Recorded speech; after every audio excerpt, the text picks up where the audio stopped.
Welcome to Enduro 360. I'm your host, Chili White. Today we are here to bring you an update on 2014 KTM 450 XCF. We got 1,000 miles on it now, so let me tell you a little bit about what we've been doing. It's hard to believe we've got 1,000 miles on this thing already. But if you start to look closely, it's starting to show some of it too. I haven't been playing nice with it. I've been playing hard and using this thing as it was meant to be. So the biggest news, regardless of everything else we're going to talk about, is going to be the motor. With the addition of the 12-ounce Steely flywheel weight in here, it has just completely changed the character of the motor. It toned it down so it's not nearly as aggressive feeling. The throttle response is still really strong, very smooth, and predictable. And really, it's kind of gained a new character. It's all of a sudden this thing is just... It doesn't just feel like a race bike anymore. All of a sudden it's this very lusty kind of feeling motor. In fact, I've always kind of harped at KTM that over the years they've done so much, but they've never really built another motor that can match like a race 525 motor for just pure visceral feel. Well, this bike feels like that. Really strong right off the bottom, just little throttle input gets this thing just ripping down the roads. It's a berm busting, hill climbing monster, and just an absolute load of fun to ride. We just got back from 4 days in Baja where I was riding it back to back with a 450 XCW, and yeah, this is a lot more motor than even a 450 XCW with a full exhaust system on it. So that's really what's making this bike come together. I wasn't sure we were going to be able to accomplish that when we started. I thought it was always going to feel like a race bike and just be a little too much, but super, super happy with where we're going. So let's show you some of the parts. We got the Acerbis tank on here. I really like this Acerbis tank. It's super slim. It fits well, just right at 3 gallons. Range-wise, very consistently 120 miles. Could probably squeeze 130 out of it if we had to. With it, we've got the newest version of the Seat Concept seat. This is actually with their own seat base now, so you don't have to do the recover your own. You can just order up and they'll send you the completed seat.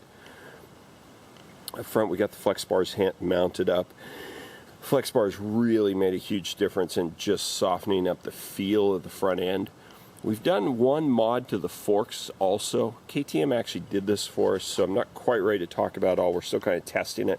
Definitely smoothed things up in the initial part of the travel and made the bike much more comfortable all the way around. Ditched the stock handguards after I ran that yucca into my hand. Got a set of Fastaways on there. Of course, they work really well.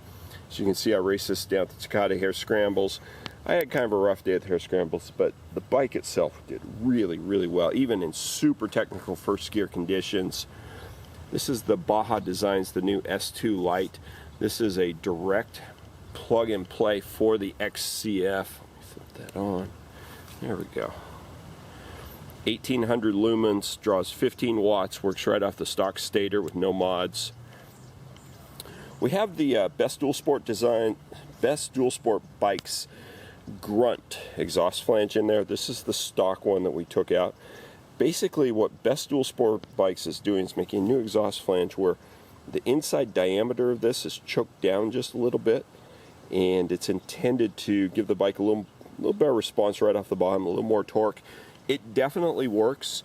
On the 450, it'll be interesting. I need to test it some more now that we've got the flywheel weight on there. I think where it would really come in is on a bike like the 350, where you need more power. On the 450, it wasn't a matter of needing more power. But I do think that product works. It's not a radical change, but it's a nice little improvement for what it is. Haven't ridden with this yet, just got new P3 orange carbon fiber skid plate on there. That's pretty cool looking. I'm sure I'll get it kind of roughed up in no time at all. What else? We had the FMF exhaust on there. Of course, we're still running that. I kind of want to see if I can get a stock XCW canister to put on this thing. It'll be about the same in performance, but hopefully just a little bit quieter. And the longevity on those on the stock ones, they last forever. At 1,000 miles now, we've pretty much worn out the sprockets. Kind of an indication of just how much. Hey, Misha, what you doing? come say hi to everybody, how much power this thing has. So we'll be putting some Ironman sprockets on there shortly. I've gone back to the 1450 gearing on it. That's still a little tall for single track stuff, but pretty good for all around. It's good in Mexico. You run out pretty quick going down the highway, but not bad, not bad. Tires, we wore out the stock MX-51 in the rear, but 1,000 miles, the front's actually still holding up pretty good. And then the rear, I've gone with our price point champion, the Kenda Trackmaster. That right there has got 600 miles on it. All the knobs are still in perfect condition. And if anything was going to tear up some knobs, it would be this thing. We were hill climbing and running down the beach and doing just about everything you could to abuse a motorcycle.